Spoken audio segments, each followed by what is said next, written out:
यत्र नार्यस्तु पूज्यन्ते रमन्ते तत्र देवता। जहां पर नारियों की पूजा होती है, देवताओं का भी वास वहीं पर होता है।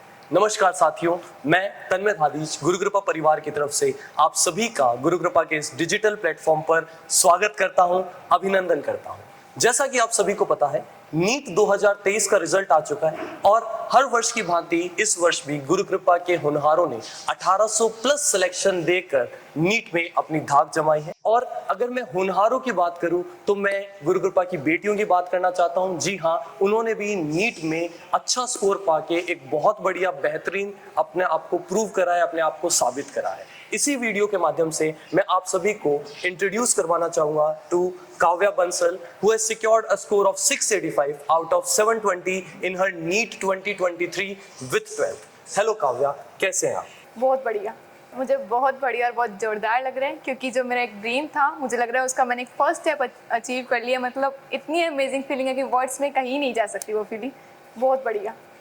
जैसा कि इस वीडियो सीरीज में ऑलरेडी 2 वीडियोस आ चुके हैं जिसमें हमने मोक्ष और मोहित, जो कि गुरु कृपा के 2 टॉपर्स हैं, उनसे बात करी है। और काव्या, आपने भी वो वीडियो देखे होंगे और उन वीडियो के माध्यम से उन्होंने बताया कि उनका जो ड्रीम था, उनका ड्रीम आईआईटी में जाने का था। वो अपने आईआईटी के ड्रीम को परस्यू करना चाहते थे, लेकिन उनके पेरेंट्स का, उनके फैमिली मेंबर्स का ड्रीम था कि वो एक डॉक्टर बने, वो नीट का एग्जाम क्लियर करें। एंड उन्होंने किया भी और आज अपने सामने रिजल्ट्स भी है। माय फर्स्ट क्वेश्चन इज, क्या आपके सामने भी ऐसा ही कोई चैलेंज था? आपका ड्रीम कुछ और था और आप भी अपने पेरेंट्स के ड्रीम को परस्यू कर रहे हैं? नहीं, डॉक्टर बनना मेरा खुद का ड्रीम था, जो मैंने खुद को हमेशा एज ए डॉक्टर ही अज्यूम किया है।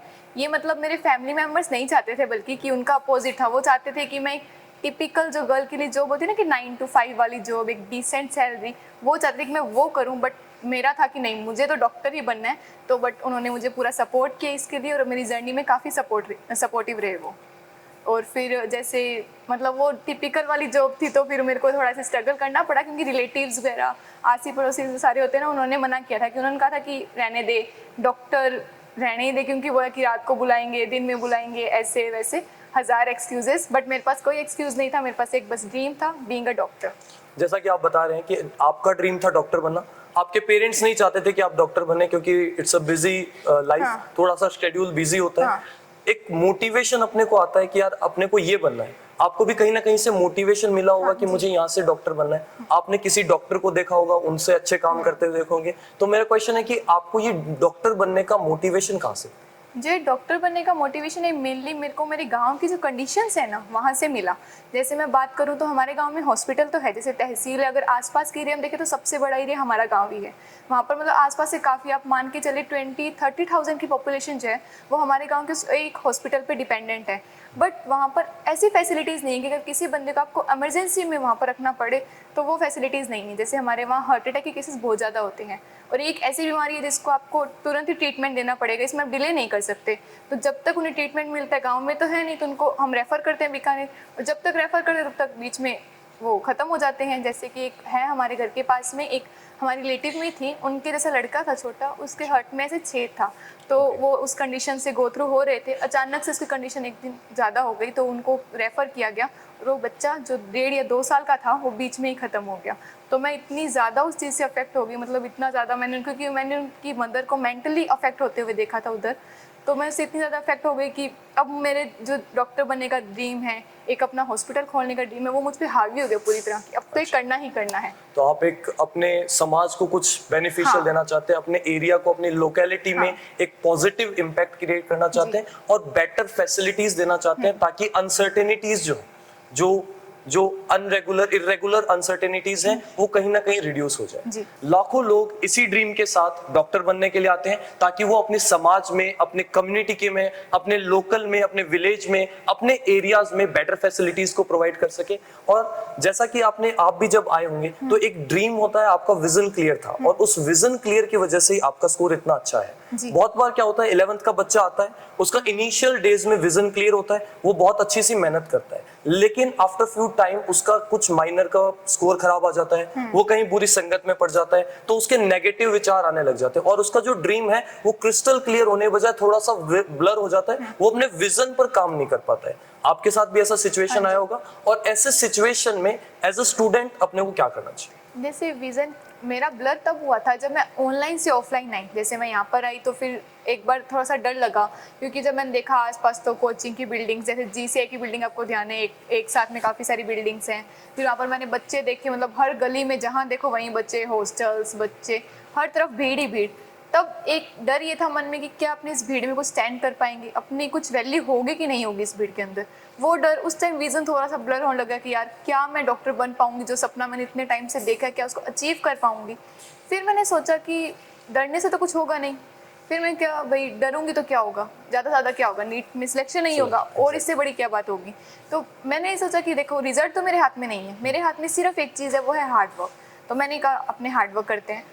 तब मैंने जैसे अपने आसपास लोगों से पूछा, ज़्यादातर गांव में हमारे रिपीटर्स ही थे, तो मैंने जब उनसे पूछा तो उनकी बातों में एक चीज़ सबकी बात में कॉमन थी, काश हम उस टाइम वो कर लेते, काश हम उस टाइम वो कर लेते। रिग्रेट था उनकी बात। हाँ, वो रिग्रेट था। जब मैं यहाँ पर आई तब मैंने एक चीज़ तो सोच ली थी कि आज से 2 साल बाद जब मैं यहाँ से जाऊँगी तब मेरे पास एक चीज़ कभी नहीं होगी, वो है ये काश। जो होगा इन 2 सालों में होगा, जिसने मुझे कुछ पता चलेगा, जैसे ही मुझे कोई टीचर एडवाइस देगा, कोई बच्चा मुझे कुछ कहेगा कि ऐसा करना चाहिए, मैं तभी अप्लाई करूँगी। पर अपने साथ जो काश वर्ड है ना, ये किसी भी हालत में नहीं लेके जाऊँगी। तो इस जो ये काश जो नहीं लेके जाना था, इसने मुझे पूरी जर्नी सपोर्ट किया। ये जो था ना, इसने पूरी जर्नी ऐसे मोटिवेट रखा कि हाँ मैं कर सकती हूँ। जब भी मैं रुकी तो मेरा एक डायलॉग होता था खुद के लिए कि I can and I will, ये I मुझे can. बहुत सपोर्ट करता था। जब भी पेपर से पहले, पेपर के दौरान जब मैं रुक जाती थी तो एक ही word, Kavya you can and you will. Kavya you can and you will. बेटा जी you can and you will. जैसा काव्या ने बोला कि उन्होंने कभी रिजल्ट की चिंता नहीं करी, रिजल्ट जो भी आए डजंट मैटर। उन्होंने ये देखा कि मेरे को काश साथ नहीं लेकर जाना है, मेरे को किसी चीज का रिग्रेट नहीं होना चाहिए। आज अगर हम सो रहे हैं तो आज का काम हमारा आज पूरा है। हमें मन में तसल्ली होनी चाहिए, विश्वास होना चाहिए, एक खुशी होनी चाहिए कि आज मैंने मेहनत करी है, आज मैं अच्छे से सोऊंगा, आज मैंने मेरे पेरेंट्स का जो सपना है, आज का ड्रीम फुलफिल कर दिया है। अगर इसी अप्रोच के साथ चलते जाएंगे, इसी अप्रोच के साथ अपन आगे बढ़ते जाएंगे, तो आई होप नीट का विजन जो है वो क्लियर रहेगा। Instead of thinking again and again about the score, taking about the big picture and thinking about the score. आप जैसे स्कूलिंग में थे, स्कूलिंग से फिर आप कोचिंग में आए, कोचिंग में आपका वो ऑनलाइन फेज रहा जैसा कि आपने बताया, उस ऑनलाइन से फिर ऑफलाइन कोचिंग फेज में है। तो मेरे हिसाब से आपने स्कूलिंग से ऑनलाइन और ऑनलाइन से कोचिंग, तो स्कूलिंग से बेसिकली जो कोचिंग वाला ट्रांजिशन है वो आपका कैसा था और उसमें आपका क्या क्या चेंजेस है? जैसे अगर मैं मेरी बात करूं पर्सनली, तो मेरा कोई डॉक्टर बैकग्राउंड नहीं है, मुझे कोई एडवाइस देने वाला ऐसा नहीं था। मेरी नानी की वहाँ है, पर वो सब कोई डॉक्टर इतने नहीं है, सब मेडिकल में है। बट मेरी दादी और इधर साइड कहूँ तो कोई भी डॉक्टर बैकग्राउंड से नहीं है। हम बढ़िया हैं, सबकी दुकानें हैं, सारों की दुकान में मस्त चल रहा है। तो फिर कुछ इतना कुछ खास पता नहीं था। तो जैसे मैं 10th में आई, जब मैंने डॉक्टर बनने का सपना देखा, मुझे इवन ये भी नहीं पता था कि नीट नाम का एक एग्जाम एग्जिस्ट करता है जिसका आपको फेस करना होता है। जब पता चला कि हाँ ठीक है नीट होता है, आपको नीट देना होता है, तो फिर मैंने इधर आए। तो 10th में फिर 14 अप्रैल को मेरा एग्ज़ाम कैंसिल हुआ था, मुझे एग्जैक्ट डेट याद है उस दिन की। और नेक्स्ट डे मैंने जिद कर ली कि भाई अपने को कोचिंग में डालो। पापा ने भी कहा कि बेटा इतनी क्या जल्दी, कल ही तो हुआ है। मैं कहा नहीं, अपने लेट नहीं करेंगे, अपने टाइम से ही करेंगे। तो फिर कोचिंग का पूछने लगे। तो एक उस टाइम सवाल था कौन सी कोचिंग में, जो सबसे बड़ा उस टाइम सवाल रहता है। तो फिर मैंने कहा कि अपने को तो कोटा जाना है। उस टाइम ये था कि मैंने पापा को कह दिया कोटा जाना है। फिर मेरे जैसे कोटा का नाम आते दादाजी ने कहा कि नहीं कोटा नहीं। मैंने रीज़न पूछा, क्योंकि मैं हमेशा से ऐसे डाउट पूछने वाली लड़की थी। मैंने पूछा कि दादाजी क्यों नहीं। उन्होंने कहा दूर है। तो मुझे ये दूर वाला रीज़न बिल्कुल सेटिस्फाइंग नहीं लगा, क्योंकि मेरे लिए ये था कि घर से बाहर आप जा रहे हो तो वो दूर ही दूर है। कहीं पर भी जाओ रोज़ आना किसी के लिए पॉसिबल नहीं है। मैंने पापा के पास गई, मैंने उनसे पूछा पापा क्या कारण है कि भाई आप नहीं भेजना चाह रहे। तो उन्होंने मुझे कहा कि बेटा तू स्टार्टिंग से एक स्कोरर लड़की रही हुई है, कोटा में अगर जैसे बहुत भीड़ है, तेरी अगर वहाँ रैंक नहीं रहेगी तो ऑब्वियस सी बात है तो इस टेस्ट में आएगी ही आएगी। तो उन्होंने कहा कि अपने एक बार सिक्का ट्राई करते हैं। मैंने कहा चलो ठीक है। उन्होंने जब मेरे को इतना सेटिस्फाइंग आंसर दिया तो मैंने उनकी बात मानी। तो मैंने कहा सिक्कर कहाँ ट्राई करें। तो हमने सिक्कर लोगों से पूछा, तो 100 में से 99 लोग ऐसे थे जिन्होंने मुझे कहा कि गुरु कृपा की सबसे अच्छी बात मुझे उस टाइम यही लगी थी कि इसकी जो माउथ पब्लिसिटी है ना वो इतनी ज़्यादा फैंटेस्टिक है ना कि बस। जैसे उन्होंने इतने लोगों ने मुझे कहा कि हाँ ठीक है गुरु कृपा, तो हमने कहा ठीक है गुरु कृपा में जाते हैं।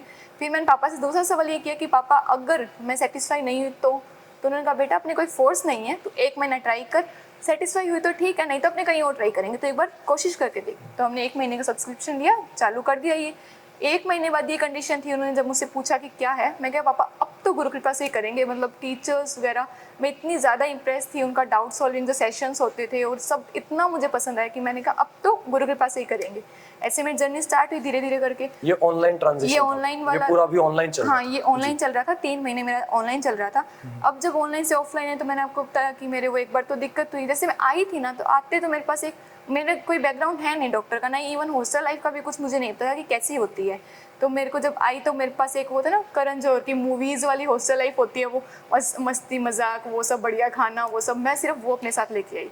जब यहाँ आई, जब रियलिटी फेस की मैंने, 1 महीने बाद में हर हॉस्टल अपना दिखा देता है, 1 महीने बाद मुझे रियलिटी दिखने लग गई, तब मुझे फिर दिक्कतें आने लग गई। बट वो काश मेरा जो था ना, उसने मुझे through out the journey support करे रखा कि कभी काश लेके अपने को नहीं जाना। हाँ। अपन काश के साथ नहीं करेंगे, नहीं जाएंगे। जैसा कि आपने बताया आपका ऑनलाइन से ऑफलाइन का ट्रांजिशन था, वो आपने देखा, फेस करा, और वैसे ही आप घर से हॉस्टल में भी आए। तो एक घर के माहौल से हॉस्टल के माहौल शिफ्ट करने में एक बड़ा ड्रास्टिक सा चेंज आता है। तो उसमें कई बच्चे अच्छे भी निखर जाते हैं और कई बच्चे हॉस्टल में संगत गलत पाके ग्रुपिंग करके कहीं ना कहीं बिगड़ने की लाइन पे भी चले जाते हैं। तो आपका हॉस्टल का सिनेरियो कैसा था?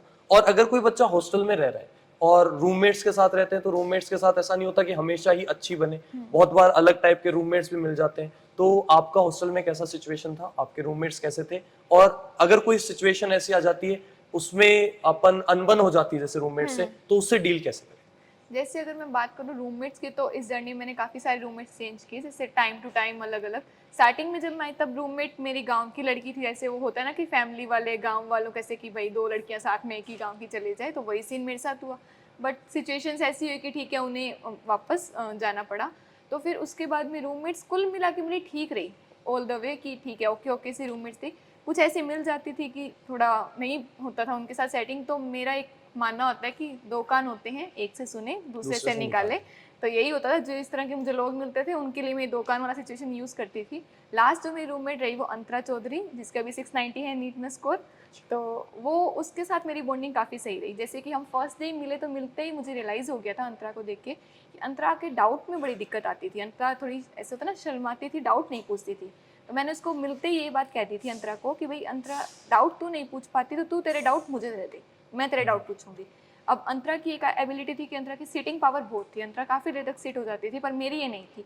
उसने मुझे इसमें सपोर्ट किया। तो ये जो हम दोनों का कोऑर्डिनेशन था थ्रू आउट, जो 6-7 महीने हम साथ में थे, जो हमारा कोऑर्डिनेशन था, ये इतना सही रहा कि उसका रिजल्ट आपके सामने है। तो एक जो होता है ना पॉजिटिव इंटरेक्शन या सपोर्टिव नेचर, ये हम दोनों का काफ़ी रहा। जैसे लड़कियों में थोड़ा सा ऐसा होता है कि आप किसी को थोड़ा सा सपोर्ट कर देते हैं और अगर उसके नंबर बाई चांस आपसे ज़्यादा आ जाए तो उस केस में कि आप नहीं यार रहने देते हैं, इसको नहीं बताते हैं, अनबन तो चालू हो जाती हाँ है वो कि चालू उसके हो नंबर जाती है। ज्यादा कैसे आ गए, हाँ, वो जेलस फीलिंग वो थोड़ा सा जेलस चालू फीलिंग हो आ जाता है। जाती है। तो मेरे केस में ऐसा था, पर मेरे ऐसे थी, या फिर अंतरा की बात करें तो हम दोनों कभी ऐसा कर ही नहीं पाए कि मतलब अगर हम ऐसे सोच भी लेते थे ना कि इसको आज नहीं बताएंगे, तब भी ऐसे मन में गिल्ट सा रह जाता था कि यार बाई चांस मेरी वजह से उसका क्वेश्चन रॉन्ग हो गया, मेरी वजह से कोई अगर ये क्वेश्चन बाई चांस वैसे नीट में आ गया और उसका रॉन्ग हो गया, तो ये फीलिंग मैं नहीं बर्दाश्त कर सकती थी कि बाद में वो मुझे ये बात कह दे कि काव्या तेरी वजह से मेरा रॉन्ग हो गया। ये चीज़ मेरे से नहीं बर्दाश्त हो सकती थी।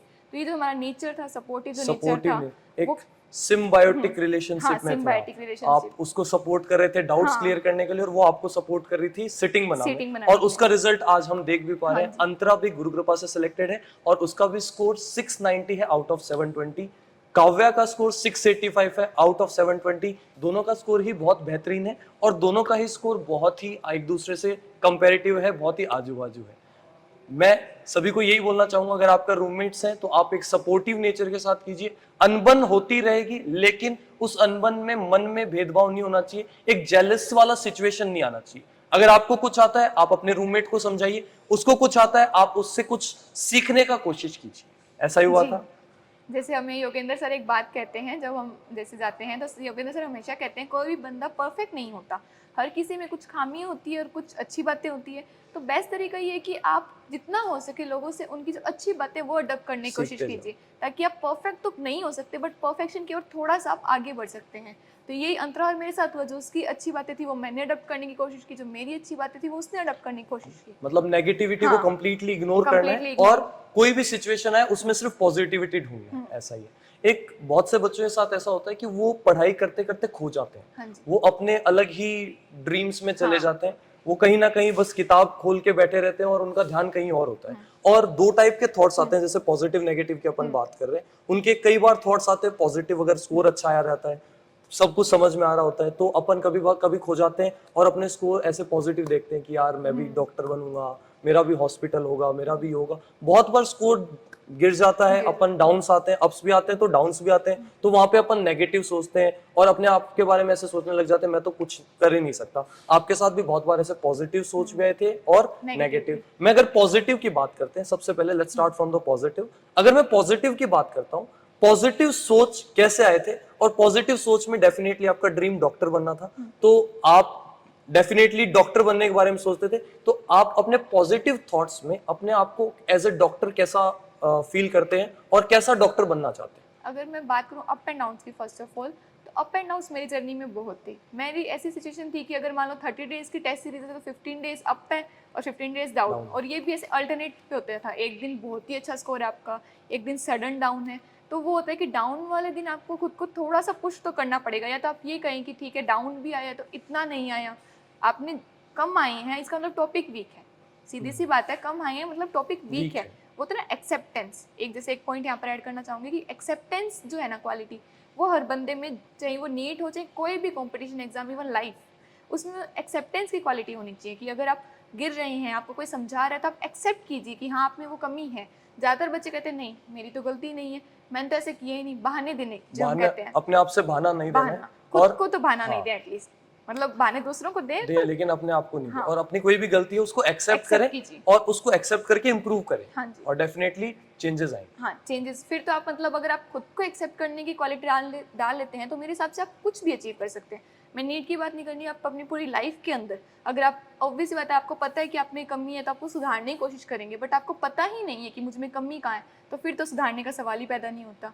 अब आपने कहा कि एज ए डॉक्टर मैं कैसा चाहती थी, तो अब हर किसी की अपनी डेफिनेशन होती है। जैसे अगर आप टीचर हैं तो मैं कह दूँ बेस्ट टीचर, तो आपके लिए बेस्ट होने की अपनी डेफिनेशन होगी, वैसे मेरे लिए अब एक बेस्ट डॉक्टर होने की अपनी अलग डेफिनेशन थी। मेरा ये था कि मुझे एक ऐसा डॉक्टर बनना है, कल को अगर कोई बंदा मेरे पास आए तो मैं उसको उसके जैसे उसने मुझे जो पे किया है या फिर उसने जो मुझे विश्वास किया, मैं उसको उसका फुल सेटिस्फेक्शन दे सकूं।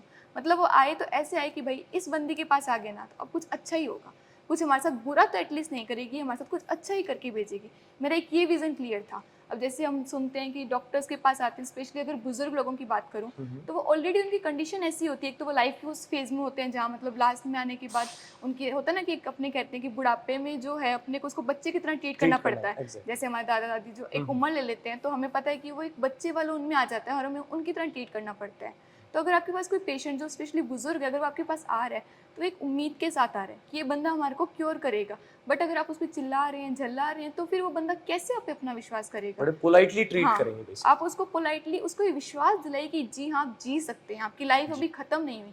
जैसे अगर मैं बोलूँ, अगर मैं कल को एक कैंसर डॉक्टर बनती हूँ और मुझे ये कहा जाता है कि भाई इस बंदे के पास 2 या 3 दिन बचे हैं, मुझे पता है कि मेडिकल एक साइंटिफिकली मैं बोलूँ तो मुझे पता है उसके पास 3 दिन बचे हैं, बट अगर मैं उससे मिलूंगी तो मैं उसको पूरा ये ट्रस्ट दिलवाऊंगी कि वो 3 दिन में अपनी पूरी लाइफ जी सकता है। उसको इस तरह का बिलीव दिलवाऊंगी ताकि वो 3 दिन में वो सब कुछ कर ले या फिर वो सब कुछ जी सके, वो जो अच्छे मोमेंट्स है अपनी लाइफ के वो रिकॉल करे, ना कि उन 3 दिन को मायूसी में जिए कि भाई क्या पता मर जाएं। या फिर वो कई बार ऐसा भी होता है कि आप उसको इस तरह से करवा देते हैं वो 3 दिन भी नहीं जी पाता। 3 दिन भी जो आप उसको खुश रखना चाहते हैं, वो एक भी पॉजिटिव, मतलब वो भी वो अगर नहीं जी पा रहा तो फिर मेरा डॉक्टर बनने का कोई फ़ायदा ही नहीं है। अगर मैं किसी को इतनी बिलीफ ही नहीं दिला सकती कि उसकी लाइफ कितनी इंपॉर्टेंट है, उसमें एक विल नहीं जगा सकती जीने की, तो फिर मेरा डॉक्टर बनने का मुझे नहीं लगता कोई फ़ायदा है। तो ऐसे मैं अपने आप को एक ऐसा डॉक्टर देखना चाहती हूँ कि भाई मैं किसी को ऐसे जिवा सकूँ, आप हाँ, उसको खुश रख सको, खुश एक रख मुश्किल परिस्थिति में भी उसको एक अंदर पॉजिटिव एटीट्यूड जगा सको कि हाँ तुम फाइट कर लोगे, चाहे उसके पास कितना भी टाइम है, लेकिन अपन फाइट कर ले। ये तो हो गई पॉजिटिव की बात। अब आपकी बात करते हैं अपन नेगेटिव की। जैसे बहुत बार ये तो पॉजिटिव थॉट्स थे जब अपन ड्रीम करते हैं कि यार मेरे को ऐसा डॉक्टर बनना है, मेरे को नीट का ये स्कोर चाहिए। नेगेटिव्स भी आते हैं जहाँ पे अपन ये सोचते हैं कि मैं तो कुछ नहीं कर सकता, और अपन एक टाइम पे रोना चालू कर देते हैं, हर चीज को नेगेटिव पॉइंट में देखना चालू करते हैं। तो उस कंडीशन में बहुत से बच्चे आते भी, आप भी आए होंगे, आपने भी फेस किया होगा, आपने उसको कैसे फेस किया और एज ए स्टूडेंट बच्चों को कैसे फेस करना चाहिए जैसे अगर हम स्टेज को? रोने की बात करें तो वैसे तो ये बात सच है कि थोड़ा लड़कियां ज़्यादा रोती है, बट मैं एक ये थिंकिंग भी क्लियर कर देती हूँ, ये बात नहीं है कि लड़के रोते नहीं हैं, मैंने देखे हैं लड़कों को रोता हुआ। ये पहली बात तो ऐसी कोई बात नहीं है, बट हाँ रोना अगर बोलें तो मेरे जर्नी के दौरान 11th के टाइम में बहुत रोई हूँ। मतलब ऐसे होता था कि जैसे माइनर देने के बाद 1 नंबर कम मुझे रुलाने के लिए काफ़ी होता था, मैं 2-3 घंटे रोती थी। बट अगर मैंने पूरे 11th का, जब मैं 12th में आई और एनालिसिस किया, तो मैंने एक बात तो सीख ली, रोना is just a time waste. रोने में मैंने मेरे संडेज वेस्ट किए, जो कि होता है ना नीट के टाइम, अगर आपको थोड़ा टाइम मिलता है ना तो उनको वेस्ट नहीं करना। मुझे ऐसा लगा कि यार इससे बढ़िया तो अपने घूमते फिरते थोड़ा मस्ती करते वो बेटर था एज़ कम्पेयर टू रोना। बट अब ऐसा भी नहीं कि किसी बंदे को मैं कह दूँ कि तू जिंदगी भर ही मत रो, दैट इज़ नॉट पॉसिबल। ये एक फीलिंग है, ये एक इमोशन है जो आएगा ही आएगा। तो रोने का ये है कि अगर आप हर छोटी छोटी बात पे रो रहे हैं ना तो आपकी रोने की कहीं ना कहीं वैल्यू गिरती है। मेरे हिसाब से अगर मैं पर्सनली बताऊँ तो मेरा मानना ये है, रो हमेशा उस बंदे के आगे जिसको आपके आंसुओं की वैल्यू हो, जो वैल्यू करे आपकी। वो होता है ना, एक एक आंसू जो आपका गिर रहा है उसको वैल्यू हो, ना कि उसके लिए वो जस्ट पानी हो कि वो बह रहा है। मतलब मैं इसलिए रोती थी। जैसे 12th में भी ऐसी बात नहीं कि पूरी 12th ही मैं रोई नहीं, मैं एक बंदी हूँ, इमोशन आए हैं कोई मुझ नहीं में। नेगेटिव थॉट नहीं है, हाँ, वो नेगेटिव थॉट आते हैं तो बाय डिफॉल्ट बहुत बार अपने को रोना आ ही रोना आ जाता जाता है, नेचुरल है वो। Natural है। पर वो एक ऐसा होता है ना, आप काफ़ी देर तक उसको सस्टेन करके बैठे हैं, काफ़ी दिन तक। मेरे साथ ऐसे होता है यूजुअली कि मान लो मतलब 12th में आने के बाद ऐसा नहीं होता था कि एक ही टेस्ट गलत हुआ तो मैं रो गई। बहुत ज़्यादा जब बंडल्स ऑफ हो जाता था ना कि काफ़ी 1 हफ्ता हो गया, 2 हफ्ता हो गया, मैं काफ़ी झेल रही हूँ पूरी, तब रोना आ जाता था। तब मेरी उस रोने की वैल्यू भी थी। जैसे अगर मैं रो ले रही थी फ़ोन पे तो मेरे पापा ऐसे ही बोलते थे कि भाई बेटा आज क्या हो गया। वो ऐसे नहीं कहते थे कि तेरा रोज का है, वो ऐसे कहते थे आज क्या हो गया, आज ऐसी क्या बात होगी कि तेरा रोना आ गया। उस टाइम पे वो मुझे जितना हो सका था अपनी तरफ से बूस्ट करते थे। तो ये जो रोने की वैल्यू है ना, ये पर्सन खुद ही डिसाइड करता है अपने रोने की। छोटी छोटी बातों पे बेसिकली हाँ। नहीं रोना है। जैसे बहुत सारे हम हॉस्टल में देखते हैं कि खाना अच्छा नहीं मिल रहा है, रोने बैठ जाते रोने हैं, बैठ गए, मम्मी की याद आ रही है, रोने बैठ रोने जाते बैठ हैं। हाँ। इवन बहुत से बच्चे हॉस्टल में गर्म पानी नहीं मिल रहा है, ठंडा पानी कोई नहीं मिल रहा है, हाँ। रोने बैठ जाते हैं, दाल ही मिल रही है, रोने। हाँ। बहुत छोटे छोटे इश्यूज, 1 नंबर कम हो गया, मेरे पिछले माइनर में 620 आए थे, इस बार 618 ही आए और रोने। हाँ। तो ये कोई बहुत ज्यादा बड़ा इशू नहीं होता है। इसको अपन जितना माइन्यूट रखें, उसके अलावा जैसा आपने बताया कि आप जैसे घूमने चले जाते थे, हाँ। तो बेस्ट वे ये होता है कि जब भी थोड़ा सा डीमोटिवेट हो, एक थोड़ा सा डिस्ट्रैक्ट हो जाए, थोड़ा सा कहीं घूमने चले जाएं, गाने सुन लीजिए। गाने सुनना भी आई हाँ। होप प्रेफर करता हूँ। काफ़ी जैसे मेरे ऐसे होता था, कई बार ऐसा होता था क्लास में ही कोई ऐसी बात जो मेरे को हर्ट कर जाती। कई बार ऐसा होता था रैंक के लिए मेडल्स बनाने आते थे, मेरी रैंक नहीं आती थी, तो ऐसे कह ही देते थे टीचर्स यूजुअली कि आज काव्या तेरा कैसे नहीं हुआ। तो वो थोड़ा दिल पे लग जाती थी बात, रोना निकल जाता था। पर मेरे को ये था कि मैं क्लास में रोना नहीं चाहती। मुझे पता है कि मेरे रोने की वहाँ कोई वैल्यू नहीं है, वहाँ आस पास वालों को नहीं फ़र्क पड़ेगा कि मैं रो रही हूँ। तो उस टाइम पर मैं यूजुअली ये प्रेफर करती थी, मैं थोड़ा गुनगुना लेती थी, थोड़ा सा कुछ बूस्ट अप करने के लिए गाना गुनगुना गुनगुना लेती लेते थी। थे। उससे मेरा रोना कंट्रोल हो जाता था, खुद को थोड़ा मैनेज कर पाती थी। तो ये आप ट्राई कर सकते हैं अगर आप पे काम हो तो। नेगेटिव थॉट से कहीं ना कहीं अपन बाहर निकलते थे, निकल कहीं सकते उभरते थे। हाँ। और इंस्टेड ऑफ रोना अपन क्या कर सकते हैं, अपन जो भी अपना गलती हुआ है, अगर अपना स्कोर कम आया है, अगर अपन Analysis पढ़ने कीजिए। एनालिसिस कर रहे हैं, सेल्फ एनालिसिस कर सकते हैं, हाँ। उस सेल्फ एनालिसिस को और इम्प्रूव कर सकते हैं, जिससे अपन रोने की बजाय that is the better that option. Is the better way. मतलब अगर आप रो भी रहे, जैसे अगर मेरे को एक बार हमारे सर थे, उनसे मैं बात कर रही थी, मैं फ़ोन पे मतलब पहले तो रोई जा के, फिर 15-20 मिनट रोने के बाद मैंने सर को बोला कि सर ये मेरी गलती है, यहाँ टीचर मुझे लग रहा है कि पेपर में यहाँ गड़बड़ हुई है टीचर से। और मतलब मैंने उनको बताया कि हाँ सर यहाँ गड़बड़ हुई, मेरे को यहाँ गलती हुई, मैं यहाँ इसको सही करूँगी। उससे मुझे रियलाइज़ नहीं हुआ कि एक मेरा नॉर्मल वे था कि पहले मैं रो लेती थी, फिर मैं अपनी बात बताती थी। कुछ टाइम बाद सर ने मुझे बताया कि जैसे उनके आसपास कुछ थे, टॉपर्स थे लास्ट ईयर के, उन्होंने बोला था कि क्या बंदी है, रोने के बाद इसने अपनी गलती बताई, अपनी एनालिसिस किया। तब मुझे रियलाइज़ हुआ कि हाँ ये मेरा एक पॉइंट है जो मुझे हेल्प कर रहा है बूस्ट करने के लिए, कि मैं रो भी लेती थी ना तो उसके बाद भी एनालिसिस जरूर करती थी। सेल्फ एनालिसिस करते थे, आपको अपनी गलतियां पता होती थी, और जैसा आपने बोला गलतियों को आप एक्सेप्ट कर लेते थे जल्दी कि हाँ ये मेरी गलती है, मैं मान रही हूँ कि मैं एक्सेप्ट कर रही हूँ कि मेरी गलती है और मुझे इसको सुधारना पड़ेगा। इसके लिए मुझे सजेशन चाहिए, तो उसके लिए teachers, parents, guides always available रहते हैं, तो उनसे अपन गाइड से अपन सजेशंस ले सकते हैं। जैसे मैं पेपर करती थी तो उसके बाद मेरा एक वे होता था कि पहले मैं जो नंबर आते थे वो गिनती थी, फिर मैं गिनती थी कि मैं कितना स्कोर इसमें और कर सकती हूँ, क्या इस पेपर का पोटेंशियल है कि मैं इसको और कितना इलेबोरेट कर सकती हूँ, जो अपनी छोटी छोटी गलतियां हैं उनको सिली रिमूव मिस्टेक्स करके। को बेसिकली हाँ, इंप्रूव करके। जैसे अब सिली मिस्टेक्स की बात करें तो 11th में मैंने सिली बोलती थी, 12th में मुझे रियलाइज हो गया दीज आर नॉट सिली, बल्कि ये ब्लंडर्स होते हैं। मैं इनको ब्लंडर्स कहने लगी ताकि मुझे रियलाइज हो पेपर में कि यार ये हो गया तो बस। उनको ब्लंडर्स इसलिए मैं फील करने लगी कि ये ब्लंडर्स हैं जिन्हें मुझे नहीं करना, क्योंकि मेरा एक मानना था कि जो कंसेप्चुअल मिस्टेक है वो तो आप पढ़ के दूर कर सकते हो, but silly Silly mistake mistakes. ऐसी है जिनको दूर करना सबसे मुश्किल काम है। जी। तो जब तक आप उनको ऐसे ब्लंडर की तरह फील नहीं लोगे ना, अपने अंदर ही फील नहीं लोगे, तब तक उन्हें थोड़ा दूर करना मुश्किल हो जाता है। क्योंकि सिली मिस्टेक्स होती ही सिली है। 2 + 2 अपन 5 लिख देते हैं, जी। 3 × 3 3 लिख देते हैं, हाँ। तो वो that is a silly mistake जो ऑलरेडी अपने को आती है, जिनको कोई इम्प्रूव नहीं कर सकता। एक यार काव्या, आपके साथ इतने देर से बात कर रहा हूँ, एक आपका एटीट्यूड बड़ा पॉजिटिव है हर चीज को लेके। आप अपनी गलतियों को एक्सेप्ट कर रही हैं, आप कभी रिजल्ट ओरिएंटेड बातें नहीं कर रहे हैं, आप हमेशा अपने रिग्रेट को कंट्रोल करना चाह रहे हैं। ये जो पॉजिटिव एटीट्यूड है हर चीज में, हर कंडीशन में पॉजिटिविटी देखने का, ये कहाँ से मिला आपको? जैसे अपने कहते हैं कि एक बच्चा मम्मी और पापा दोनों का हाइब्रिड होता है, तो मैं मेरे मम्मी और पापा के एटीट्यूड की हाइब्रिड हूँ। फर्स्ट ऑफ ऑल मम्मी से चालू करूँ तो मेरी मम्मी, जैसे हम 5 भाई बहन हैं, तो फर्स्ट आप सुन लेंगे तो अभी आपको ऐसा लगेगा कि 5 बच्चे आज के टाइम पे, मतलब 5 बच्चों को पालना एक चैलेंजिंग टास्क है मेरे लिए। मैंने उनको देखा है उस जर्नी में कि कैसे मेरे भाई बहन मुझसे छोटे, मैं सबसे बड़ी हूँ उन सब में, तो मैंने देखा कि कैसे उन्होंने उनको पाला है। उसके बाद मेरे घर पे बात करें तो 150 से ज़्यादा पौधे हैं। मतलब मेरी मम्मी इतनी पैशनेट हैं कि अगर उन्होंने डिसाइड कर लिया ना कि ये काम करना ही करना है, तो उसके बाद तो चाहे कुछ भी हो जाए वो काम होके ही रहता है। जैसे अगर मैं पौधों की बात करूँ तो हमारे घर पे कच्ची मिट्टी नहीं है, हमारे घर पे जैसे कोई कच्चा नहीं छोड़ रखा, तो हमारे घर पे मम्मी ने गमले लगाने चालू कर दिए। और अब वो आप नंबर देख लीजिए कहाँ, वो 1 2 3 4 5 करते करते 150 150 पौधे हो गए। चुके। मैं काउंट करके आई थी लिटरली, जब उन्होंने मुझे कहा कि बेटा 150 हो गए, मैं क्या यार मम्मी ऐसे ही 150 कैसे हो गए। और मम्मी अपना पैशन फॉलो कर रही है। हाँ, तो मैं उस टाइम ऐसे पूरा एक ही गमला काउंट करके आई कि हैं क्या 150, वो 150 से ज़्यादा निकल गए। अच्छा। तो फिर मुझे रियलाइज हुआ कि भाई जब ये इतना पैशनेट मम्मी को मैंने हमेशा से देखा, सिर्फ पौधों की बात नहीं, मेरी मम्मी एक मल्टी डायमेंशनल पर्सनैलिटी है, वो हर काम को अच्छी तरह से करती है। तो उनसे जो पैशन फॉलो करने का जो था ना, वो मेरा उनसे आया। अब पापा की बात करूँ तो मेरे पापा हमेशा कहते हैं कि बड़ा सोचिए। जैसे एग्जाम्पल से बताऊँ, जब वो आए हमारे गाँव तो कुछ नहीं था सिवा कर्जा के। कर्जा लेके आए थे अपने साथ में, 2 आए थे, पापा दादाजी आए, कर्जे के साथ आए। तो उन्होंने, अब 2 ऑप्शन थे, तो किसी के अंडर काम कर लेते। उस टाइम उनकी एज इतनी कुछ खास नहीं थी, 10th या 12th का एक बच्चा जो आया विद कर्जा, ना घर ना दुकान, कोई सपोर्ट नहीं, सिर्फ मेरे दादाजी ज़रूर सपोर्ट थे, पर दादाजी के पास भी इतना कुछ ऐसा था नहीं। तो फिर उन्होंने कहा कि यार तो किसी का अंडर कर लेते हैं या खुद का कर लेते हैं। तब मेरे पापा ने कहा कि मुझे हमेशा खुद का मालिक खुद बनना था।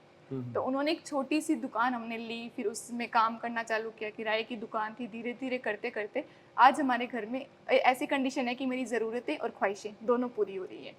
नीड्स और जो भी हाँ, जरूरतें हैं वो ज़रूरतें भी हैं और ख्वाहिशें सब दोनों पूरी ही हो रही हैं। पूरी हो रही हैं। हाँ। और उसी के साथ उन्हीं की जर्नी में आपने भी सेलेक्ट होके वो 4 चांद हाँ, लगा 4 दिए। चांद लगाए। वहां से जहाँ से वो कर्जे में आए थे और आज उनकी बेटी 685 का एक बहुत अच्छा सा स्कोर नीट में और डॉक्टर बनने जा रही है। नीट में ये स्कोर लाके बहुत ही उनको गौरवान्वित महसूस करवाया हाँ, आपने।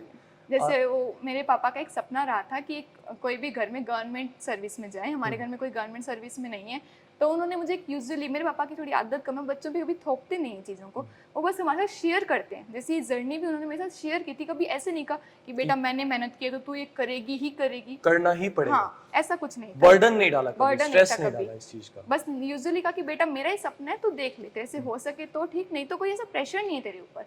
तो बस उन्होंने मुझे कहा, मेरे दिमाग में हो गया कि ये जो सपना है वो नहीं कर पाए, जो भी सर्कमस्टांसेस उस टाइम रहे अपने करेंगे। जब उन्होंने कह ही दिया तो क्यों ना करके दिखाएं इस चीज़ को। तो ये जो उनके जो थिंक बिग वाला एटीट्यूड था, जैसे मैंने उनको कहा कि पापा कितना स्कोर सोचूं कि करना है अपने को नीट में, तो बोले बेटा सोच ही रही तो 720 ही सोच, कम क्यों सोचे।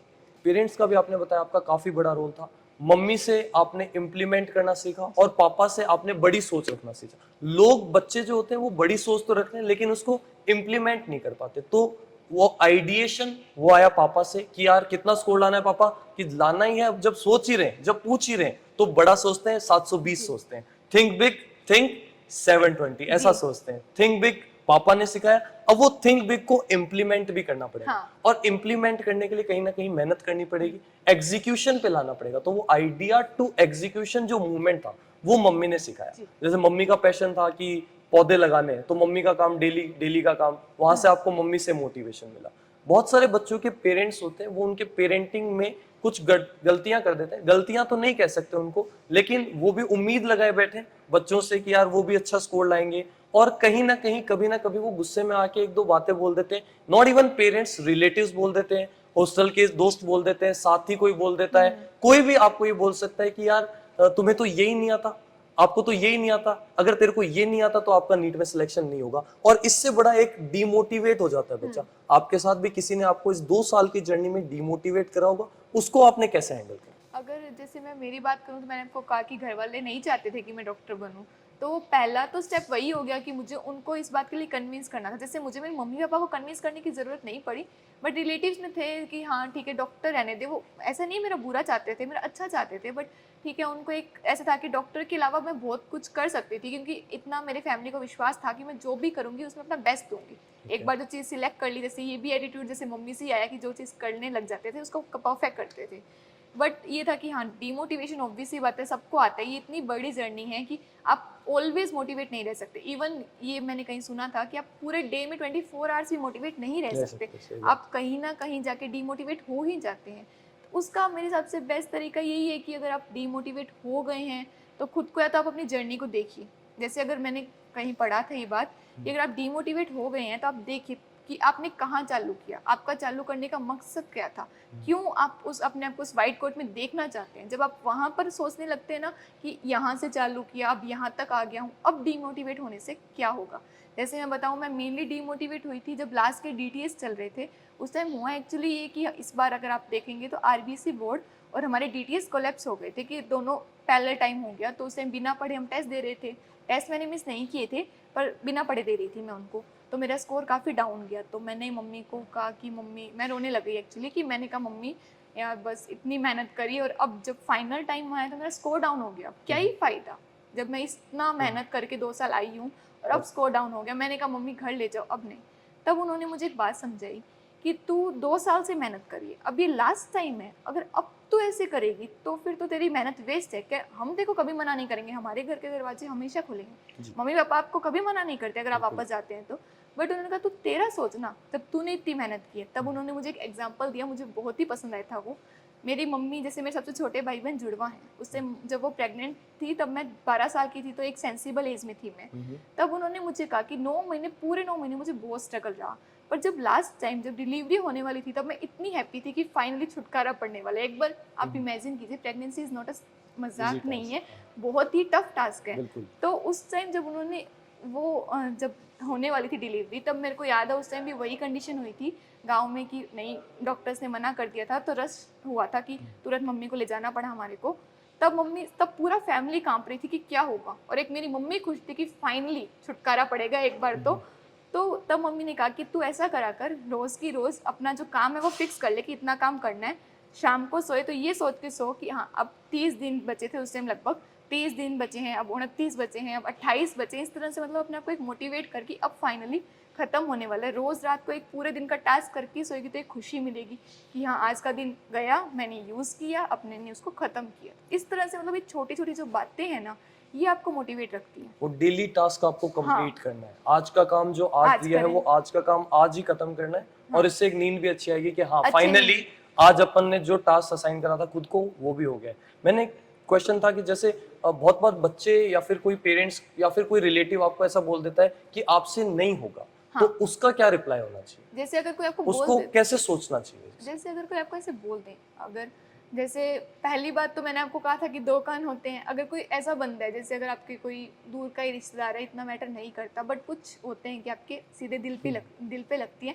कुछ अपने बहुत ही जान पहचाने, बहुत ही पास के क्लोज लोग होते हैं, वो कभी कभी गुस्से में आके अनइंटेंशनली, इंटेंशनली तो नहीं बोल सकते, अनइंटेंशनली अपने को ऐसी बातें बोल देते जो अपने को बहुत हर्ट कर जाती है। ठीक है। तो उस केस जैसे मैं आपको बताऊं तो मैं जब 11th में यहाँ आई थी तो मेरा स्कोर ठीक था, तो मैंने इवन जाके अपना स्कोर भी किसी से शेयर नहीं किया कि मेरा ये स्कोर आया है।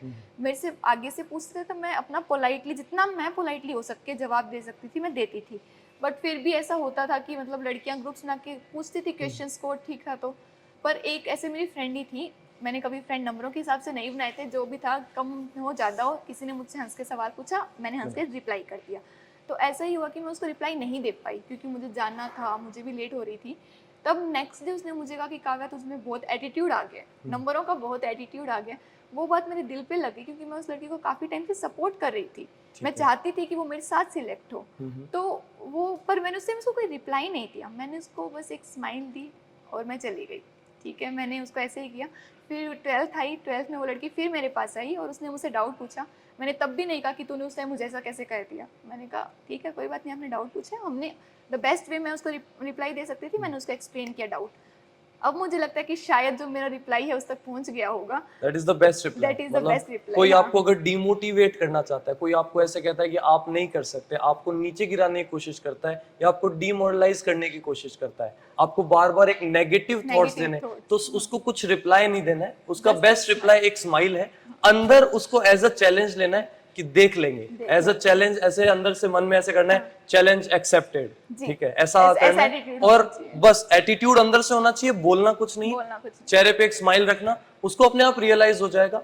आपका, जैसे आपने बोला, action speaks louder than I words. Completely believe कि आपने एकदम सही पकड़ा मेरे को कि action speaks louder than word. काम करो, मतलब बोलने की जगह अगर मैं बोलती, लड़ती, अपना माइंड खराब करती, हाँ, दो तो- तीन दिन तक उस चीज में इन्वॉल्व रहती कि यार ऐसा बोल दिया, मैंने लड़ लिया, मुझे मेरे ऐसे friend- कैसे बोल दिया, हाँ, ये सब- कौन होती है मुझे हाँ। बोलने, मेरा स्कोर तो इतना आ रहा है। तो और ये सब हाँ, ये सब वेस्ट, इसमें टाइम वेस्ट ही होता टाइम है। वेस्ट होता, क्योंकि वो है ना कि एक मैं कोट बोलना चाहूंगी कि अगर आज आप टाइम की वैल्यू नहीं करे तो कल टाइम आपकी वैल्यू नहीं करेगा। क्या तो ये रियलाइज कीजिए कि टाइम जो है ना, टाइम की वैल्यू आप नहीं करेंगे तो लिटरली आपने Time आपका देखा होगा value टाइम आपकी वैल्यू नहीं हाँ, करेगा। तो अगर कोई आपको डिमोटिवेट करे, या फिर आप ये सोच लिया करो कि ये मेरा टाइम वेस्ट हो रहा जी। है, अगर मेरा दिमाग यहाँ पे खराब होगा तो मेरे 2 दिन वेस्ट हो जाएंगे, और Waste मेरे को मेरे 2 दिन वेस्ट नहीं नहीं करने, करने। तो वही एक कान से सुनो और दूसरे से दूसरे से निकालो। लेकिन बहुत बार ये बातें हिट भी कर जाती है, बहुत बार ये बातें रियलिटी, और अकॉर्डिंग टू मी यही बातें हिट करती है जो अंदर से आग जलाती है कि यार उसने मेरे को ना ये बोला था कि तू नहीं कर पाएगा, और मेरे को उसको गलत प्रूव करना है कि यार मैं क्यों नहीं कर पाऊंगा, मेरे में ऐसा क्या नहीं है कि मैं नहीं कर पाऊंगा। तो जैसे अब वही होता है कि दो, अगर कोई आपको, कई बार पेरेंट्स भी बोल देते हैं, ऐसी कोई बात नहीं है, पेरेंट्स भी एक पर्सन ही है, ऑलवेज राइट वो भी नहीं हो सकते, कई बार होता है कि उनसे भी हो जाता पेरेंट्स है। भी नेगेटिव इमेज में नहीं बोलना चाहते, वो भी आपको एज अ पॉजिटिव है, ताकि आपके हाँ, अंदर की नहीं। आग जले और आप उनको प्रूव करके दिखाए। पेरेंट्स अगर आपको कह रहे हैं कि तू कर ही नहीं सकता, तू छोड़ दे, तू वापस आ जा, बहुत बार बहुत सारे बच्चों के पेरेंट्स ऐसा बोल देते हैं, और इस पे बच्चे डीमोटिवेट होकर रोने लग जाते हैं, और मेरे पापा ने मेरे को ऐसा कैसे ऐसा कह कह दिया, दिया, मेरे मम्मी ने ऐसा कैसे कह दिया। उसको ऐसा कहने के बजाय आप उसको एज अ आग लीजिए कि उन्होंने मेरे को ऐसे कैसे कह दिया, मैं उनको गलत प्रूव करके दिखाऊंगा। उनको ये बताऊंगा कि नहीं, उन्होंने, आपने देखो उस दिन ये बात बोली थी, ये गलत थी, और आज मैंने इसको प्रूव करके जैसे अगर मैं बताऊं मोहित और मोक्ष का एग्जांपल लें, तो उन्होंने आईआईटी ली, उनके पास दो ऑप्शन थे, या तो वो अपने पेरेंट्स से लड़ते रहते और अपना 11th-12th वेस्ट कर देते, बट उन्होंने अपने पेरेंट्स को सपोर्ट करने के लिए, या फिर कह सकते हैं एक चैलेंज की तरह लिया कि आपने डॉक्टर बनने का है, हम ये भी कर सकते हैं, हम ये भी करके दिखाएंगे, और इवन उन्होंने बहुत अच्छा स्कोर किया। तो इस चीज को उन्होंने कैसे एक चैलेंज की तरह लिया। बहुत सारे बच्चे ऐसे बहाना मारते हैं सुनने, मतलब मुझे वो बहाना लगता है कि मुझे आईआईटी लेनी थी बट उन्होंने मुझे ये दिलवा दिया। अगर आपने ये दिलवा दिया, अब आप कुछ नहीं कर सकते, आप वापस तो भागने से रही नहीं, तो आप प्रूव कीजिए ना कि आपने मुझे ये दिलवाया, मैं तो इसको भी करके दिखाऊंगा। हाँ। अपने जो एबिलिटी है उसको प्रूव कीजिए, बिना बोले, सिर्फ एक्शंस के थ्रू। मतलब जो आपके पेरेंट्स ने आपके बारे में सोचा है, दैट इज द परफेक्ट। उन्होंने भी कुछ ना कुछ अपने एक्सपीरियंस के हिसाब से सोचा होगा, और उसको पूरे साल नेगेटिव लेने की बजाय आपको उसको पूरे साल एज अ पॉजिटिव लेना है कि मेरे पेरेंट्स ने मेरे बारे में सोचा होगा तो मेरे से तो अच्छा ही सोचा होगा। और इसी का एग्जाम्पल जैसे काव्या ने बताया, मोहित और मोक्ष है, जिनको आईआईटी करने का सपना था, जिनका आईआईटी करने का सपना था, और जिनके पेरेंट्स ने उन्हें नीट करने के लिए भेजा, और they both have scored 700 out of 720। जी। जैसा अभी अपन बात कर ही रहे हैं, तो बहुत सारे डिस्ट्रैक्शंस और होते हैं बच्चे के पास, ठीक है, और बहुत सारे डिस्ट्रैक्शंस को वो अपने पेरेंट्स के साथ, टीचर्स के साथ कैसे न कैसे शेयर कर सकता है। लेकिन एक वो होता है ना, girls are attracted to boys and boys are attracted to girls. ये बॉयज और गर्ल्स वाला अट्रैक्शन भी इस एज में काफी होता है, और बेसिकली उनके लिए तो ये अट्रैक्शन है, लेकिन एक्चुअली ये डिस्ट्रैक्शन है, जो कि ये ना तो अपने पेरेंट्स से डिस्कस कर सकते हैं, ना ही खुल के अपने टीचर से डिस्कस, क्योंकि अपना समाज जो है वो एक्सेप्ट भी नहीं करना चाहता, अपने पेरेंट्स हैं वो एक्सेप्ट भी नहीं करना चाहते इस चीज को कि हमारा बच्चा ऐसी बातें कुछ बोले। तो आपके साथ भी कभी ऐसा हुआ है, आपने भी कोई ऐसी चीज फेस करी है, तो उसका क्या सॉल्यूशन हो सकता है? जैसे अब बात करें, आपकी बात सही है कि पेरेंट्स बात नहीं करना चाहते, वो ऐसे दिखाते हैं कि ये चीज़ एग्जिस्ट नहीं करती, but as a science student I know ये इवन ह्यूमंस नहीं, ये हर एनिमल, जो भी एनिमल इस वर्ल्ड में इसमें एग्जिस्ट कर रहा है, सबके साथ ही होते हैं। तो बट मेरे केस में थोड़ा बेटर था कि मेरे फादर ऐसे थे कि हाँ, वो मुझसे हर चीज़ डिस्कस करते थे, इवन अट्रैक्शन। उन्होंने मुझसे, जब मैं मतलब 12 ईयर की एज में थी, तब उन्होंने मुझे एक बात बोली थी। तब उन्होंने कहा था कि बेटा, अगर अब अगले 12 साल या तो तू पढ़ाई में ध्यान दे और अपने आगे बची पूरी ज़िंदगी अपने हिसाब से जी, या फिर तू अगले 12 साल इन्हीं सब चीज़ों में वेस्ट करके पूरी ज़िंदगी हमारे हिसाब से जी। तो उस टाइम उन्होंने मुझे क्रिस्टल क्लियर कर दिया था कि मुझे अब आने वाली मेरी लाइफ के अंदर क्या करना है। तो मेरे वो अट्रैक्शन वाला, ऑब्वियसली मैं भी गर्ल हूँ, कभी ना कभी मैं भी किसी की ओर अट्रैक्टेड हुई होंगी।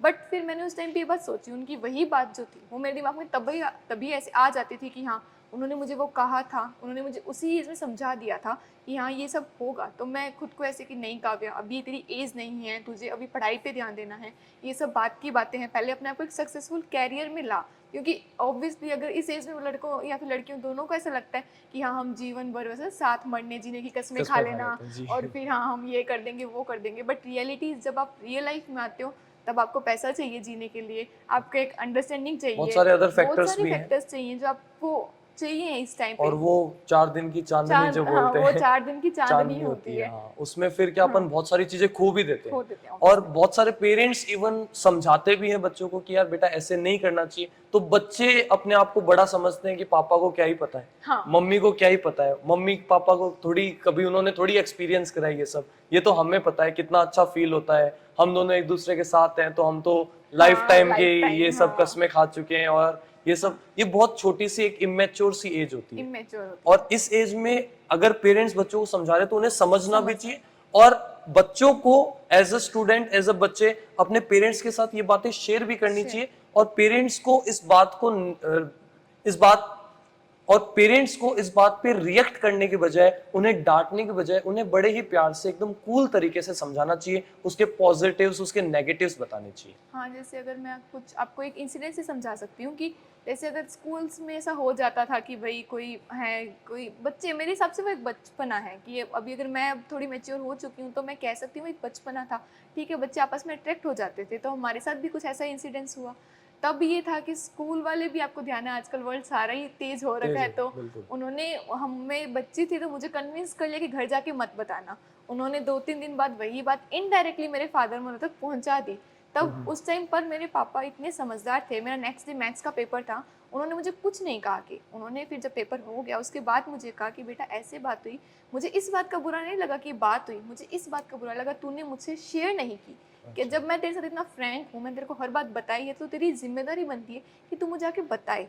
तब वो होता ना, उस दिन मैंने एक गांठ मान ली थी कि अपनी लाइफ में जब भी कुछ ऐसा होगा मैं उनके साथ ज़रूर शेयर करूँगी, क्योंकि हमें लगता है कि वो समझेंगे नहीं। आप एक बार शांत होकर उन्हें समझाएं तो सही, वो भी हमारी से गुजरे हैं, उनके साथ भी सब चीज़ें हुई हैं, उन्होंने अब बल्कि वो एक लाइफ जी रहे हैं, उनके साथ एक पार्टनर है, इतना टाइम हो गया उनके साथ रहते हुए, तो उन्हें एक एक्सपीरियंस है कि ये जर्नी कैसी है। आप उनके साथ शेयर कीजिए, वो आपको हो सकता है एक बार कह दे कि ये क्या बात कर रहे हैं, बट वो आराम से बात करेंगे तो ज़रूर समझेंगे कि आप किस कंडीशन में, और आपको सपोर्ट करने का बेस्ट तरीका जो है वो करेंगे। और अल्टीमेटली वो अपने हाँ, पेरेंट्स से तो अपना तो भला ही चाहेंगे, चाहेंगे। कभी अपना बुरा नहीं चाहेंगे, अपने को कभी नेगेटिव डायरेक्शन में जिससे अपना करियर पे इम्पैक्ट करे उधर जाने हाँ, का नहीं। सजेशन नहीं देंगे, और उसे जाने भी नहीं देंगे। जी। वो कैसे भी मीन से हो, प्यार से समझा के, या फिर डांट कुछ से बच्चे थोड़ा होते सा। हैं जैसे जो प्यार से समझ नहीं पाते, हाँ। तो उनके लिए कुछ अलग व्यवस्थाएं भी होती है। हाँ जी, वो तो है। डांट से भी हो सकता है, या फिर और ट्रीटमेंट्स भी होते हैं हाँ। जो पहले के जमाने में चला करते थे, जी, समझ। वो भी किए जा सकते हैं।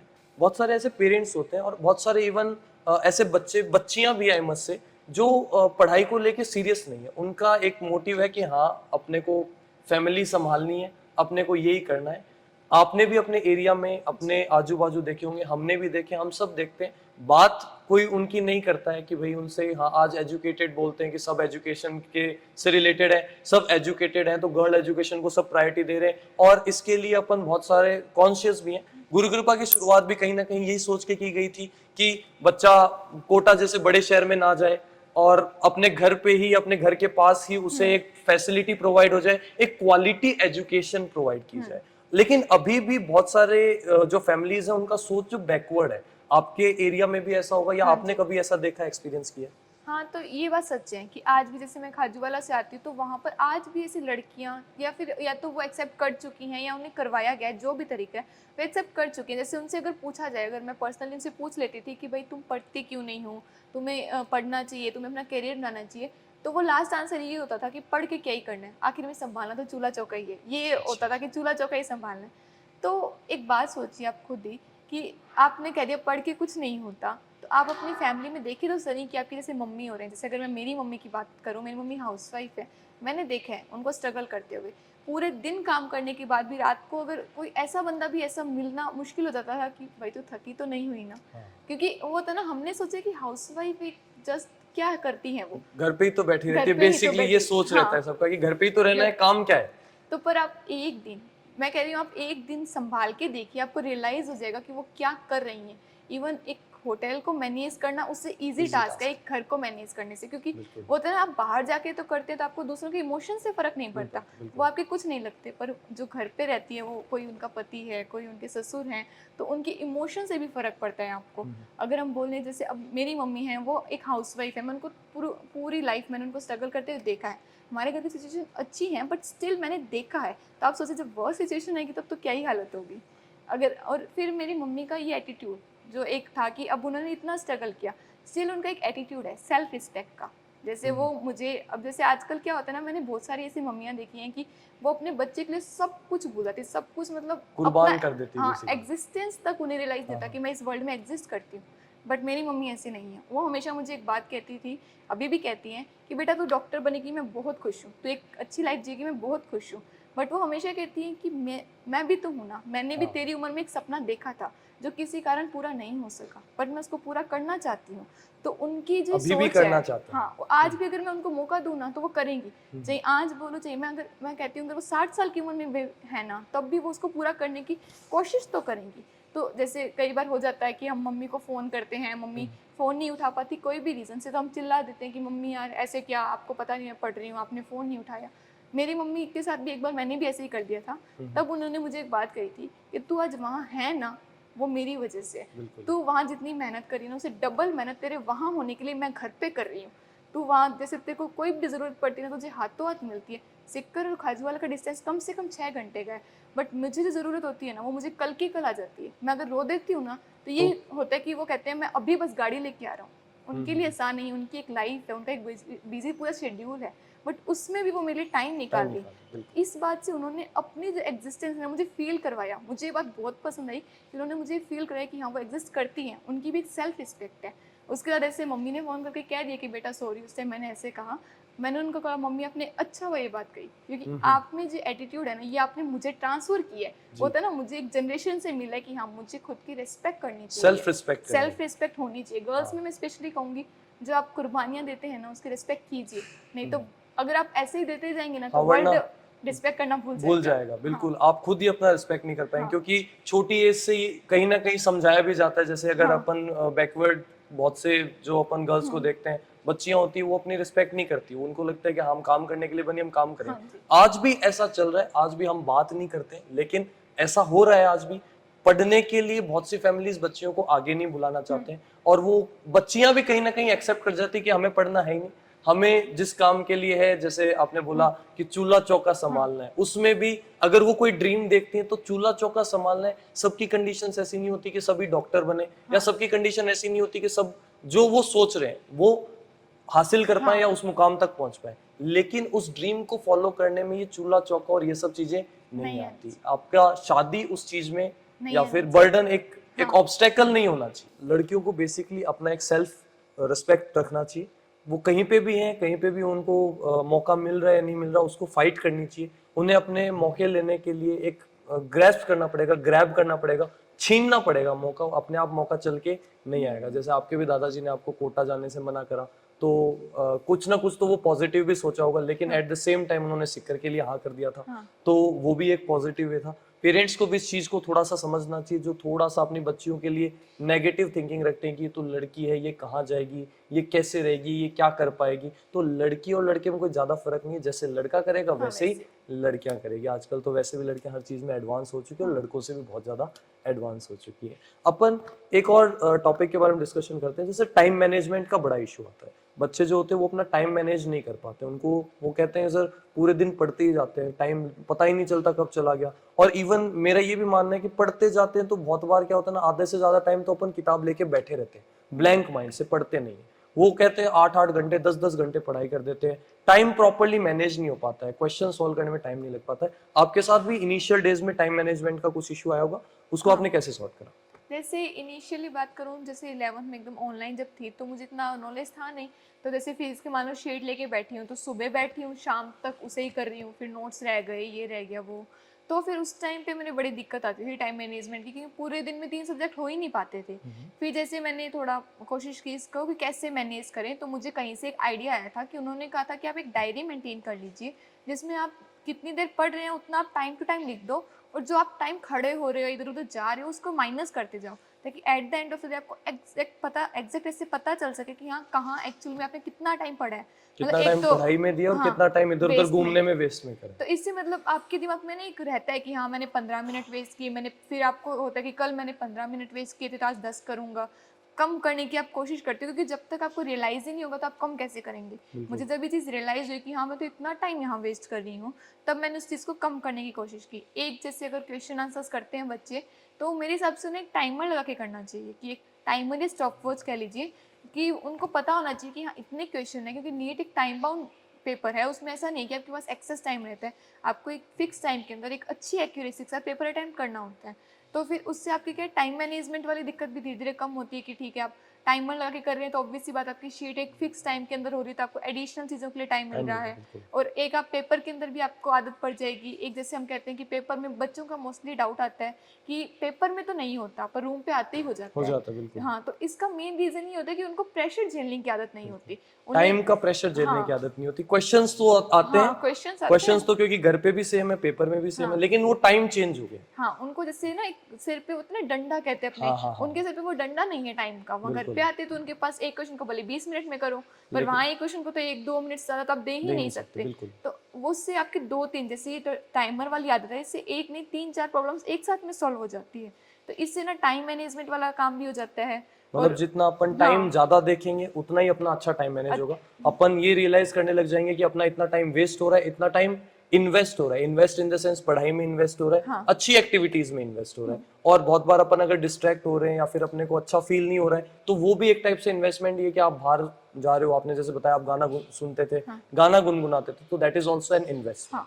जैसे आपने अभी कहा ब्लैंक होने का, ये सिचुएशन बहुत बच्चों के साथ आती है कि वो ब्लैंक हो जाते हैं, या फिर वो पढ़ते पढ़ते अपनी अलग ही दुनिया क्रिएट कर लेते हैं, पैरेलल यूनिवर्स में चले जाते हैं। पैरेलल यूनिवर्स जिसे हम कहते हैं कि वहाँ चले जाते हैं। सबके साथ ही होता है, क्योंकि हमारा माइंड जो होता है मल्टी डायमेंशनल होता है। वो होता है ना कि कहीं पर भी आपको जान ले जाता है, कहीं पर भी वो चलता रहता है, वो रुकता नहीं है। क्योंकि अपने कहते हैं ना कि कई बार कहते हैं कि आप अपने माइंड को खाली कर दीजिए, that the most hardest work I can, मतलब ब्लैंक एकदम में से जीरो सोच वाली जो कंडीशन आती है, शून्य सोच कहते हैं वाली। ना शून्य तो प्रभु है, प्रभु है, बिल्कुल बिल्कुल। अपने इंसान शून्य नहीं हो सकता।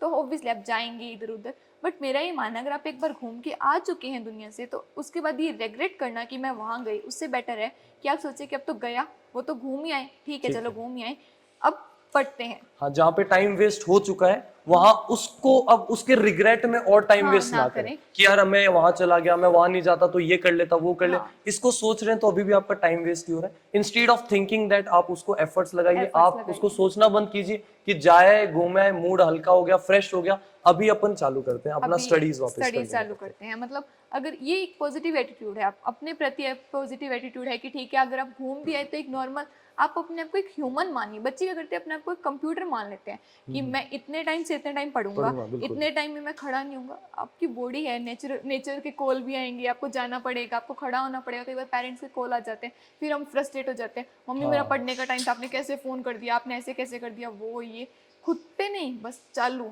हम कंप्यूटर नहीं है। एक्सेप्ट योरसेल्फ कि हाँ हम एक ह्यूमन है। नॉर्मल है कि आपका टाइम वेस्ट होगा, आप इधर उधर जाएंगे, आपके पेरेंट्स का फ़ोन आएगा, कुछ भी कंडीशंस, और ये तो नॉर्मल कंडीशंस है। बच्चों के साथ और भी वर्स्ट कंडीशन आ जाती है। जैसे अभी मैंने एक सुना था, गुरु कृपा के एक स्टूडेंट थे, उनके फादर की डेथ हो गई थी ड्यूरिंग द जर्नी। स्टिल जैसे 12 दिन 12 रखते हैं हम लोग, 12 के बाद जब वो वापस आए तो उन्होंने बताया था कि जैसे राजेश सर आगे खड़े थे, उन्होंने उनको कि हाँ बच्चा इतना बड़ी बात हो गई है कि उनको सपोर्ट करने के लिए उन्होंने आते ही एक बात बोली कि सर मैंने 12 दिन पहले एक बैग मेरा रूम में भूल गया था, वो बैग कहाँ है। मतलब उनके दिमाग में इतना था कि उनके पापा तो अब चले गए, वो चीज़ चलो वो उसका तो कुछ कर नहीं सकते, पर जो उनका सपना था डॉक्टर बनने का, उस पर मैं काम करता हूँ। तो जो ये कितनी एक बड़ी बात है, जब मैंने बात सुनी तो मतलब मेरे को ये कितनी बड़ी बात है कि किसी के पापा जाना बहुत बड़ी बात है। बहुत बड़ी एज में भी इस चीज को नहीं बर्दाश्त कर सकते। और अभी भी वो वापस आ रहा है और वो उस सपने से आ रहा है कि मेरे पापा ने मेरे को यहाँ पे डाला है कुछ एक अच्छा बनने के लिए, उनके लिए कुछ सपोर्ट करने के लिए, तो मैं उनका सपने को पूरा करूंगा। आज जैसे उनका इंटरव्यू था, वो आज एक काफ़ी सक्सेसफुल डॉक्टर हैं। तो आपको अपने आप को एक्सेप्ट करना पड़ेगा, अपनी सिचुएशन को एक्सेप्ट कीजिए और जहाँ पर आप रुक गए हैं बस उसको छोड़ दीजिए और उसके आगे की प्लानिंग दिमाग में रखिए। जैसे वो MS धोनी कहते हैं ना, बहुत कूल रहते हैं, तो उनका एक इंटरव्यू था तो उन्होंने कहा था वो कूल इसीलिए रहते हैं क्योंकि वो रिजल्ट से ज़्यादा प्रोसेस पे फोकस करते हैं। तो आप प्रोसेस पे फोकस कीजिए, आपको अपनी जर्नी का, आपके दिमाग में प्लानिंग होना चाहिए। जैसे मैं अगर सुबह उठती थी ना, तो आंख खोलते ही मेरे दिमाग में पूरे दिन का एक शेड्यूल रहता था कि इतने से इतने क्लास, इतने से इतना ये काम, इतने से इतना ये काम। तो मैं पूरे दिन, मेरे पास टाइम ही नहीं था टेंशन का। आप पहले ही प्री प्लान कर लेते थे अपना डे कि आज मेरे को ये अपने टास्क को फॉलो करना है। जैसा कि आपने बताया आप रिग्रेट नहीं लेके जाना चाहते थे, तो आप अपने डे को प्री प्लान करके चलते थे कि आज मेरे को ये मेरे टास्क है, एनी हाउ मेरे को इनको अचीव करना है। हाँ, जैसे और ये भी होता है कि टास्क मेरे ऐसे कोई फिक्स नहीं होता था कि पहले फिजिक्स ही करनी है, पहले केमिस्ट्री।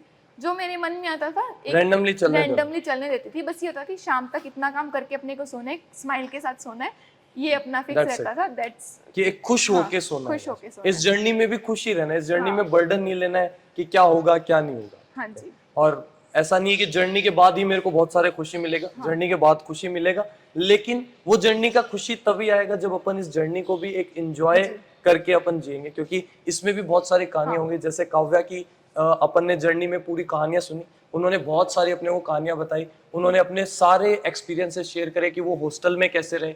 आप अपना पूरा शेड्यूल प्री प्लान कर लेते, आप सुबह उठते थे तो आप उठते ही ये सोच लेते कि आज हाँ मेरे को ये टास्क करने हैं, मेरे को यहाँ कोचिंग जाना है, इतने बजे से इतने बजे ये करना है, मेरा ये टास्क आज का है। और उसी टास्क को आप जब रात को कंप्लीट करके सोते तो वो एक रिग्रेट वाला जो आपने पॉइंट बोला कि आप रिग्रेट लेके नहीं सोते थे, आप खुश होके सोते थे। तो आप अपनी जर्नी की ड्यूरेशन में भी खुश थे। ऐसा नहीं है कि नीट क्लियर होगा तभी मैं खुश होंगी। Every day you have to make yourself happy. आपको अपना काम करना होगा और खुद को छोटे छोटे एम्स जो होंगे उनको कंप्लीट करके खुद को शाबाशी देनी होगी कि हाँ ये मैंने अचीव करा, दैट्स वेरी ग्रेट, ये मैंने अचीव करा, दैट्स वेरी ग्रेट, मैं कर सकता हूँ, मैं कर सकती हूँ। ऐसा अपने को खुद को पॉजिटिव रखना पड़ेगा। जैसे आपसे अभी मैंने बात करी कि सुबह उठने का पॉइंट है, तो ये भी काफी बच्चों के, जैसे बहुत छोटे छोटे पॉइंट्स पे चल रहे हैं, ये भी काफी बच्चों के डाउट आता है कि सर सुबह उठा ही नहीं जाता। उठने में बड़ी दिक्कत आती है, बड़ा आलस आता है, क्या करा जाए कि सुबह जल्दी उठ जाए या फिर सुबह टाइम पर अपना रूटीन फॉलो कर ले। जैसे उठने की बात करें तो मैं खुद भी बहुत लेट तक ऐसे लेट नाइट सोना, लेट नाइट उठने की आदत थी मुझे। जैसे स्कूलिंग में फिर भी थोड़ा बहुत पॉसिबल हो जाता है, बट कोचिंग में मेरे उठने का टाइमिंग 6:30 बजे हमारी क्लास हुआ करती थी, तो 5 बजे के आसपास उठना पड़ता था। अब उठते टाइम मैं क्या करा करती थी, यूजुअली जैसे घर पे मेरे दादाजी पापा को कहते थे कि जो सोवत है वो खोवत है। मैं खुद को हमेशा एक ही वर्ड बोलती थी कि मेरा घर पे नाम गुन्नू है, मैं ऐसे बोलती थी गुन्नू दादाजी क्या कहते हैं कि जो सोवत है वो खोवत है। एक ये लाइन जैसे मुझे बूस्ट करती थी तो मैं उठ जाया करती थी। तो मतलब इस तरह के छोटे छोटे कुछ वर्ड्स होते, जैसे मैंने आपको कहा I can and I will, ये मेरा खुद का था कि ठीक खुद सेल्फ मोटिवेटेड रहते थे, आप अपने आप को खुद को एक पॉजिटिव एनर्जी देते थे कि मैं कर सकती हूँ। जैसे जो सोवत है वो खोवत है, आपकी दादाजी ने आपको एक लाइन बताई तो आप उसको एक ऐसे पॉजिटिव लेके चलते थे। मतलब एक छोटे, मेरे हिसाब से कई बार क्या होता है ना, बच्चे बहुत बड़े बड़े स्लोगन्स यूज कर लेते हैं। मैं थोड़ा बिलीव कम करती हूँ इनमें। वैसे कुछ बच्चे हो सकते हैं उनसे मोटिवेट हों, जैसे लड़कियां या फिर लड़की भी ऐसे करते हैं कि एक अच्छे अच्छे चार्ट्स पे बड़े बड़े स्लोगन्स रूम में चिपका के रखते हैं। हाँ कि हम देखेंगे तो हम मोटिवेट होंगे। बट मेरा ये था कि जब आप पढ़ते हैं तब आप कहीं ना कहीं कॉन्सेंट्रेट होने की कोशिश करते हैं किसी एक पॉइंट पे जाके। जैसे हम मेडिटेशन भी करते हैं तो हम कहते हैं कि कोई एक पॉइंट लीजिए, उस पर आप कंटिन्यूसली कॉन्सेंट्रेट कीजिए। तो पढ़ाई में भी ऐसा होता है। तो यूजुअली हम दीवार वगैरह की तरफ ही देखते हैं कि वहाँ ब्लैंक होता है तो हम देखते हैं। बट अगर यही अपने घर कमरे की सारी दीवारें भर के, तो आप देखेंगे किस पे, सही बात, किस तरफ। बहुत बार ऐसा भी होता है कि जैसे अपन वो सुना होता है कि फॉर्मूले की अगर बुक वो शीट होती है, अपन अगर दीवार पे चिपका ले तो हमें याद हो जाते हैं। जबकि मेरे साथ ऐसा केस होता था कि अगर मैं फॉर्मूले की कोई शीट दीवार पे चिपका लूं, मैंने उसको दीवार को ही कभी नहीं देखा वापस। हाँ, मेरे साथ भी सेम यही ऐसा भी बहुत स्टूडेंट्स के साथ केस होता है। और कईयों के साथ ये पॉजिटिव भी होता है, वो चिपका लेते हैं तो फिर उनके लिए वो पॉजिटिव बेनिफिट भी देता है, वो उसको याद भी कर लेते हैं और फिर वो नेक्स्ट स्टेप पे चले भी जाते हैं। हाँ, वो अपना अपना होता है कि कुछ को याद हो जाता है, कुछ को याद नहीं होता और उन्हें पता भी नहीं चलता एक्चुअली। कुछ जैसे मुझे तो पता था कि मुझे याद नहीं होता, कुछ को पता ही नहीं चलता, महीने तक लग रखा है, 2 महीने तक। उसके बाद में फिर टीचर को जाके, आपने तो कहा था ना दीवार पे याद करने से याद हो जाएगा, मुझे तो नहीं हुआ। हाँ, वो टीचर पे ब्लेम गेम। तो टीचर ने ये भी तो कहा था कि पढ़ना भी पड़ेगा, आप पढ़ना भूल गए, बस चिपका चिपका के छोड़ दिया। तो वो है कि आपको देखना पड़ेगा ना कि भाई बिना पढ़े तो ऑटोमेटिकली तो दीवार से ट्रांसफर होने से रहा नहीं। एट द एंड मेहनत तो खुद को ही करनी पड़ेगी, ब्लेम करने से कोई फायदा नहीं है, ना टीचर्स को, ना पेरेंट्स को, ना सिचुएशंस को, ना हॉस्टल को, ना किसी और को। मेहनत तो करनी पड़ेगी। देखो नीट अगर आपने चूज किया है, अगर आपने अपने एक डॉक्टर जैसे एक नोबल प्रोफेशन होता है ना, हमेशा बोला जाता है डॉक्टर साहब, साहब, बिल्कुल। आप समझ सकते हैं कि इतनी रिस्पेक्टफुल जॉब अगर आपने चूज की तो मेहनत तो करनी पड़ेगी। या तो वो चूज करने से पहले सोच लीजिए, अब कर लिए तो फिर मैं से कहती थी फोड़ के आओ, अब करा है तो फोड़ के आओ उसको, बढ़िया जोरदार तरीके से तैयारी करो कि 2 साल बाद जब इस जर्नी को देखे तो ऐसे मजा आना चाहिए कि यार क्या मजेदार तैयारी की, क्या मजेदार पूरी 2 साल रहा। मतलब होता है ना, एंड से ज्यादा जर्नी इंपॉर्टेंट होती है, तो जर्नी एकदम मस्त पिक्चर होनी चाहिए कि बहुत मजा आया। और वो जर्नी भी अगर किसी को कल को बताई जाए हाँ। कि जैसे आप अभी हमारे साथ अपनी जर्नी शेयर कर रहे हैं कि आपने 2 साल में क्या करा, पढ़ाई के अलावा बहुत सा एटीट्यूड कैसा रहा, हर चीज, हर सिचुएशन को जो भी अपने नेगेटिव्स आए, पॉजिटिव्स आए, उनको कैसे डील करा, तो उस जर्नी को भी जब एंजॉय करा तभी आज यहाँ पे बैठ के अपन किसी के साथ शेयर कर पा रहे, और कोई जो सुनेगा उसको भी इंटरेस्टिंग लगेगा कि यार एक्चुअल में इन्होंने अचीव करा, एक्चुअल में इस चीज को फॉलो करा, तभी ये यहाँ पे बैठे। हाँ। तो काफी सारा अपन ने काव्या से बात करा है। एक लास्ट क्वेश्चन काव्या मैं आपसे जरूर पूछना चाहूंगा, आपका ये जो जर्नी रहा है काफी इंटरेस्टिंग और काफी मोटिवेशनल रहा है, काफी पॉजिटिव एटीट्यूड के साथ में आपने नीट का तैयारी करा और हर चीज को, हर सिचुएशन को एक पॉजिटिविटी से देखा है, कितनी भी ड्रास्टिक सिचुएशन हो, कितनी भी नेगेटिव सिचुएशन हो, आपने पॉजिटिव देखा है। एक लास्ट आप कोई गाइडेंस, आप कोई सजेशन अपने जूनियर्स को देना चाहेंगे? सबसे पहले तो मैं यही कहना चाहूंगी, अगर आप गुरु कृपा में आए हैं तो निश्चिंत रहिए।